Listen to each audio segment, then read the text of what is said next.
Good morning everyone. Hindi ज्ञान by Sunita channel में आपका स्वागत है। आज हम पढ़ेंगे क्लास 11 के कविता सबसे खतरनाक के अभ्यास के प्रश्न उत्तर। पहला प्रश्न देखिए, कवि ने किस आशय से मेहनत की लूट, पुलिस की मार, गद्दारी और लोभ को सबसे खतरनाक नहीं माना है? इसका उत्तर हम इस प्रकार से लिखेंगे। कवि मेहनत की लूट, पुलिस की मार, गद्दारी और लोभ को सबसे खतरनाक नहीं मानता, क्योंकि इनका प्रभाव सीमित होता है तथा इनकी क्षतिपूर्ति भी हो सकती है। दूसरा, इन क्रियाओं में व्यक्ति की प्रतिरोधक क्षमता बनी रहती है, यह पूर्णतः नष्ट नहीं होती। ये स्थितियाँ बुरी तो हैं, लेकिन इन्हें बदला जा सकता है, अतः ये सब खतरनाक नहीं है। इनसे खतरनाक और दूसरी बातें हैं, अर्थात मेहनत की लूट से भी बचा जा सकता है, पुलिस की मार से भी रिकवरी हो सकती है, गद्दारी और लोभ भी ज़्यादा खतरनाक सिचुएशन नहीं है, इनमें रिकवरी के चांस ज़्यादा होते हैं, व्यक्ति दोबारा से इनको पा सकता है, इसलिए इनको खतरनाक नहीं माना है। प्रश्न 2 देखिए, सबसे खतरनाक शब्द के बार बार दोहराए जाने से कविता में क्या प्रभाव पैदा हुआ? एक शब्द आया कविता के अंदर सबसे खतरनाक, जो अनेकों बार रिपीट हुआ है, तो इसका क्या प्रभाव पैदा हो गया कविता में? सबसे खतरनाक शब्द के बार बार दोहराए जाने से खतरनाक बातों के प्रति पाठकों का ध्यान रहता है। यह शब्द उस विभीषिका को बताता है जो समाज को निर्जीव कर रही है, मार रही है।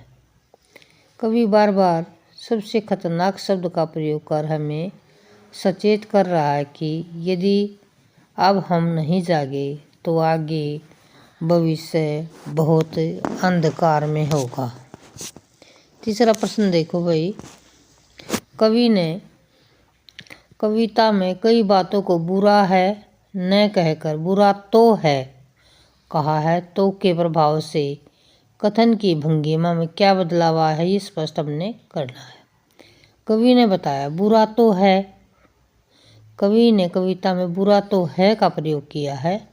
बुरा है में स्पष्ट रूप से आरोप लगता है, यह अपने आप में पूर्ण वाक्य हो जाता है तथा इसमें सुधार की कोई गुंजाइश नहीं होती, और तो शब्द में बल है और यह बचाव है तथा पाठकों में जिज्ञासा उत्पन्न करती है कि यह बताता है स्थितियाँ बुरी तो हैं, परंतु चरम सीमा पर नहीं है, इतनी भी बुरी नहीं है कि जो है उनको दोबारा से ठीक नहीं किया जा सकता।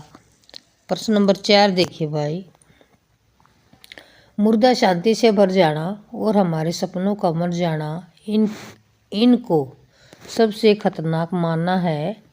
आपकी दृष्टि में इन बातों में परस्पर क्या संगति है, क्या मेलजोल है, और ये सबसे खतरनाक क्यों है?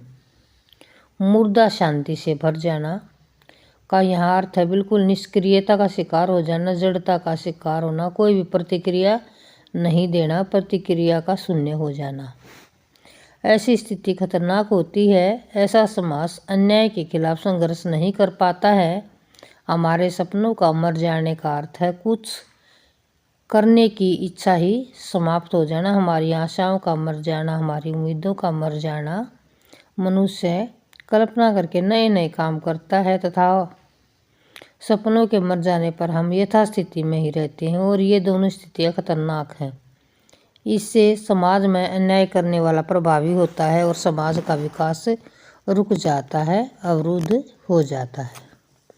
प्रश्न नंबर 5 देखिए भाई, सबसे खतरनाक वह घड़ी होती है जो आपकी कलाई पर चलती हुई भी जो आपकी निगाह में रुकी होती है।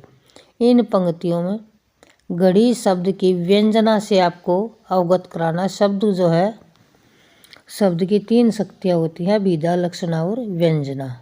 तो यहाँ पर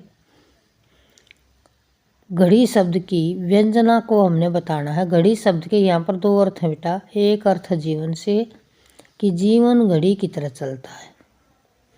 जब व्यक्ति में आगे बढ़ने की इच्छा समाप्त हो जाती है तब वह घड़ी की तरह रुक जाता है, रुकी घड़ी सा कहा जाता है। दूसरा अर्थ निश्चित दिनचर्या से, हर रोज की दिनचर्या जो हमारी चल रही है, सुबह उठना, फिर अपने काम पर जाना, फिर लौट आना, फिर रात को सो जाना, फिर काम पर जाना, ये हमारी एक दिनचर्या सी बनी हुई है। घड़ी एक निश्चित तरीके से चलती है। उसी प्रकार व्यक्ति भी यंत्र के समान अपने घर व बाहर के कामों को निपटा रहा है।